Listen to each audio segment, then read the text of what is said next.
รวมเรื่องเอกของมนัสจันยงเล่าโดยพิชชีเรื่องสีดา EP ที่ 1ตามเคยผมคิดในขณะที่เขาประดิษฐ์กลับจากต่างจังหวัดครั้งนี้เขาคงจะมีเรื่องอะไรมาเล่าให้เราฟังกันอีกเขาเป็นนักเรียนที่ได้ผ่านการศึกษาชั้นสูงมาแล้วแต่วิทยาศาสตร์ช่วยอะไรเขาไม่ได้จนนิดเดียวเขาสนใจเรื่องไสยศาสตร์และมนต์ของขลังตะกรุดของวิเศษหรือเปล่าความสนใจของเขาคือการค้นคว้าความเชื่อของมนุษย์เสียมากกว่าว่าทำไมกลองทัดจะต้องฝังกระดูกผีไว้ในใบเอกและเอาเส้นผมของครูบาอาจารย์ไว้ในใบทุ้มทำให้เสียงกลองไพเราะขึ้นข้อนี้ถ้าไปถามประดิษฐ์จะรู้ดีเรื่องครูแกที่เขาเล่าก็เป็นเรื่องตลกขบขันเขาเล่าเป็นตุเป็นตะซึ่งไม่น่าเชื่อถือใครจะไปเชื่อว่าหนังตะลุงซึ่งไม่มีชีวิตจิตใจแท้ๆตกลงมาจากโรงแล้วจะปีนกลับขึ้นไปได้เองแต่ว่าคราวนี้ประดิษฐ์เอาเรื่องหนังใหญ่มาคุยให้ฟังหนังใหญ่ลึกโขนหน้าจอเขาบอกกับผมว่าไปดูหนังใหญ่มาเท่านั้นก็รู้แล้วว่าเขาคงจะเล่าเรื่องหนังใหญ่ให้เราฟังหนังใหญ่ผมเคยไปดูมาหนเดียวในชีวิตมีคนสอนผมแต่เพียงว่าเวลาไปดูอย่าไปดูตัวหนังให้ดูที่คนเชิดผมก็มองที่คนเชิดเห็นเขานุ่งผ้าม่วงสีน้ำเงินบ้างแดงบ้างสีเม็ดมะปรางและตากุ้งวันนั้นมีงานศพของผู้มีอันจะกินจึงมีหนังใหญ่ได้เราได้รับความสุขกันเต็มที่ตัวหนุมานมันก็เป็นหนุมานอยู่เฉยๆคือตัวกำลังเหาะแต่ว่าตัวคนเชิดแทบรากออกมาเป็นเลือดเราต้องเต้นท่าหนุมานอย่างโขนโอ้ถ้าอย่างนั้นเล่นโขนเสียไม่ดีหรือจะได้เต้นหนุมานให้เต็มที่พระรามพระลักษณ์คนเชิดไม่ค่อยจะเหนื่อยแต่ไม่เห็นเขาปักคนคือตัวหนังยืนหยัดอยู่เช่นนั้นตัวที่เชิดเหนื่อยมากที่สุดก็คือตัว18มงกุฎประดิษฐ์เล่าตรงกับผมที่ได้เห็นมาเขาไม่ได้ฉายอย่างหนังตะลุงเลยเขาเลี้ยวเข้าหลังจอข้างขวาแล้วก็ออกทางด้านซ้ายคนก็ดูได้ทั้งข้างหน้าข้างหลังข้างหน้าก็ดูคนเต้นแต่ข้างหลังดูเงาของหนังอันสวยงามหนังใหญ่นั้นจะมีแป้นที่เขาวางใต้ไว้เป็นเสาเตี้ยๆแค่ไหล่พาดใต้จะต้องมีอยู่ตลอดเวลาจะมอดก็ต้องมีนายใต้เข้าไปเขี่ยให้ลุกโชนอยู่เสมอประดิษฐ์บอกว่าเดี๋ยวนี้เขาก็คงใช้อยู่ตามเคยเห็นว่ามันเกี่ยวกับพิธีรีตองอยู่มากสมัยนู้นเมื่อ30 ปีมาแล้วหรือเกินไปกว่านั้นมีตะเกียงเข้ามาซึ่งนับว่าสว่างแต่ก็ไม่มีใครยอมใช้ประดิษฐ์บอกว่าตัวหนังก็มีสีหน้าแดงตัวแดงและสีอื่นๆถ้าใช้ตะเกียงสว่างจ้าเกินไปสีมันจะไม่ออกมาจากที่หน้าจอประดิษฐ์ยังบอกผมด้วยเสียงเศร้าว่าตัวหนังใหญ่เหล่านี้ต่อไปอาจจะไม่ได้เห็นอีกแล้วจะมีบ้างก็ตามพิพิธภัณฑ์ที่เขาติดไว้ให้ดูแต่นั่นก็ไม่งามเท่าที่เขาไปเห็นมาที่ไหนเหรอผมถามด้วยความสนใจที่เพชรบุรีการได้ร่วมเดินทางไปกับพวกศิลปินของเพาะช่างด้วยคนพวกนั้นต้องอุทานออกมาด้วยความตื่นตระหนกทีเดียวเพราะว่าลวดลายในการแกะสลักหนังจะไม่มีที่ไหนสู้ได้เลยแม้แต่ในพิพิธภัณฑ์ถึงอย่างนั้นทีเดียวหรือผมถามขึ้นแน่นอนที่สุดกว่าเราจะได้ดูก็เกือบตายเดิมหนังใหญ่เหล่านี้อยู่ในวิหารวัดพลับเป็นเวลานานปี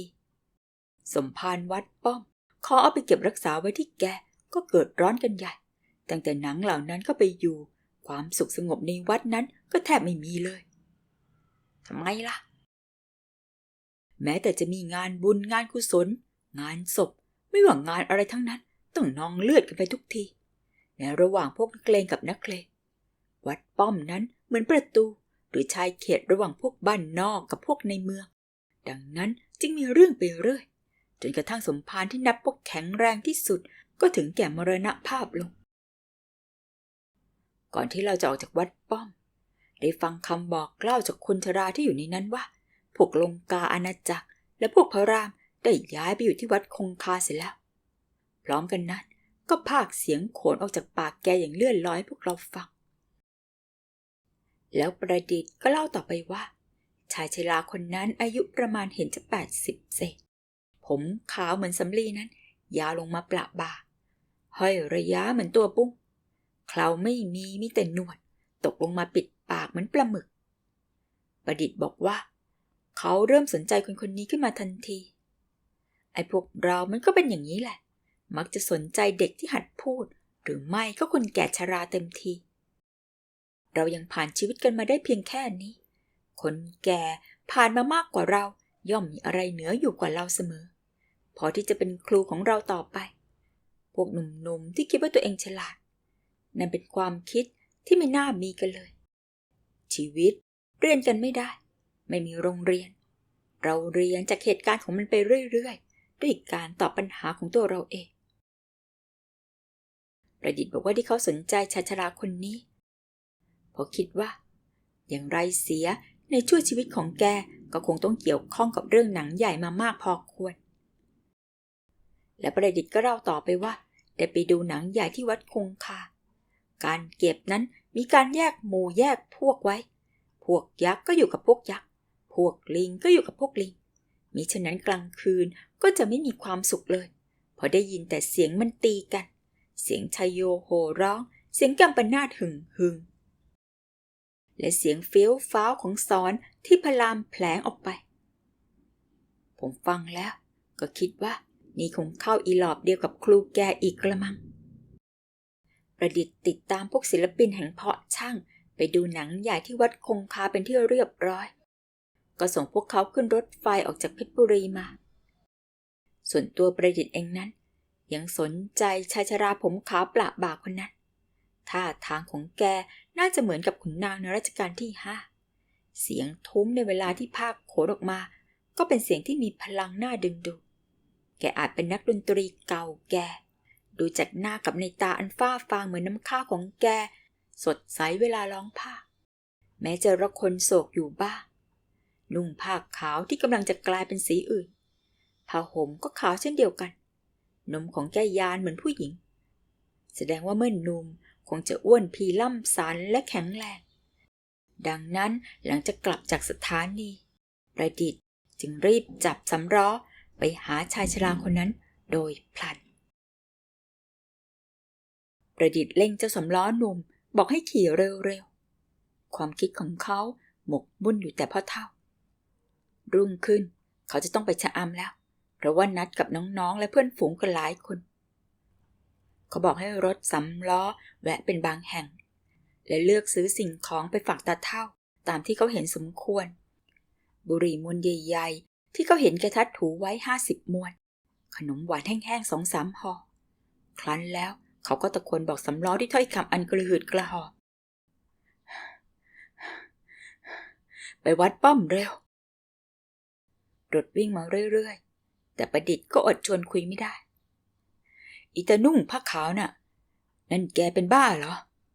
เขาถามครับเจ้าเด็กสำล้อตอบจะว่าบ้าทีเดียวก็ไม่ถูกแกเขาเคล้านะครับเคล้าเขาอุทานขึ้นเคล้านี่แปลว่าโง่งั้นใช่ไหมมันดูยิ่งกว่าโง่สิครับคุณเจ้าสำล้ออธิบายคนโง่ดีกว่าคนเคล้าแต่ว่าก่อนนี้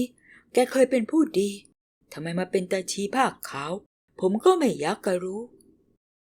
ประดิษฐ์ได้ฟังดังนั้นก็ยิ้มในใจคิดว่าต้องได้เรื่องอะไรแน่เขาถึงวัดป้อมอย่างเงียบๆและเดินเข้าไปอย่างไม่มีพิธีรีตองเขาจำใต้ถุนศาลาการประเรียนนั้นได้จึงเดินตรงเข้าไปหาแกโดยพลันในตาสีน้ำข้าวของแกจ้องมองมาทางเขาอย่างเพ่นพินิจและดูเหมือนผลลำไยกระดูกที่สุกงอแกกำลังหยิบบุหรี่ที่คาดหูและเอามาจุดสูบเวลาแกดูดแก้มของแกมันบุ๋มเข้าไปอย่างน่าเกลียดแต่ว่าก็น่าดูคุณตาครับเขาเริ่มขึ้นเมื่อตะกี้ผมก็มาทีนึงแล้ว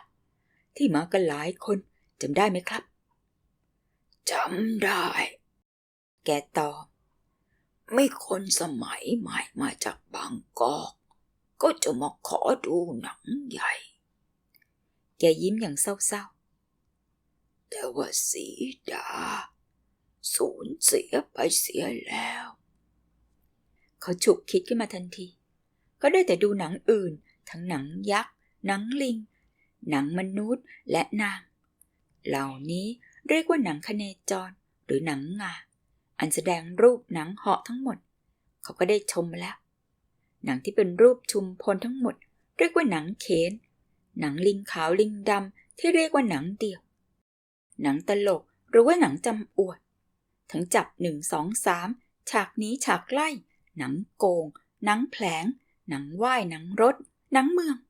ตลอดจนหนังพลับพลาเขาก็ได้ไปสำรวจมาจนสิ้นแล้วแต่เขาประหลาดใจมากหนังตัวสีดาเขาไม่เคยได้เห็นเลยสีดาสูญเสียไปเสียแล้วเขาทวนคำพลางยื่นบุหรี่และขนมหวานเข้าไปให้ที่โคนเสามีหิน3 ก้อนวางไว้เป็น3เจ้าสำหรับก่อไฟน้ำร้อนกำลังเดือดพล่านอยู่ทีเดียวเขาเปิดห่อขนมออกแล้ววางลงตรงหน้าชายชราผมขาวประดิษฐ์ยังคิดเสียดายถ้าเขาซื้อใบชามาสักห่อก็คงจะดีแต่ชายชราไว้ทันแกยิ้มแล้วพูดว่ามะตูมของเรายังมีจุ้มเห็ดไทยก็ยังมีสีดาแกพึมพำในตาเหมือนผลลำไยกระดูกของแกจะแง้ขึ้นไปเบื้องบนเพดานสีดายังอยู่สีดายังไม่ตายแน่ขอให้ฟังสิว่าแล้วแกก็ร้องคำภาคด้วยเสียงห้าวต่ำทำให้เกิดความเยือกเย็นใจแกร้องภาคต่อไปถึงตอนนางลอยถึงตอนสีดาชีวิตของแกเต็มไปด้วยสีดาทั้งนั้นทุกๆประโยคที่พูดก็มักจะพาดพิงไปถึงสีดาคนเขลาอย่างนั้นหรือประดิษฐ์คิดอาจจะเป็นคนเขลาเสียจริงๆกระมังประดิษฐ์ฟังแกภาคโขนต่อไปอีกยืดยาวสักพักแล้วก็ร้องขึ้นว่าพอครับคุณตาประดิษฐ์บอกผมรู้ดีว่าคุณตาคงจะเป็นนักภาคโขนภาคหนังที่เก่าแก่ผมเคยได้ยินกลอนเหล่านี้มาแล้วผมอยากฟังเรื่องเล่าเสียมากกว่าคุณตากรุณาเล่าให้ฟังหน่อยได้ไหมครับ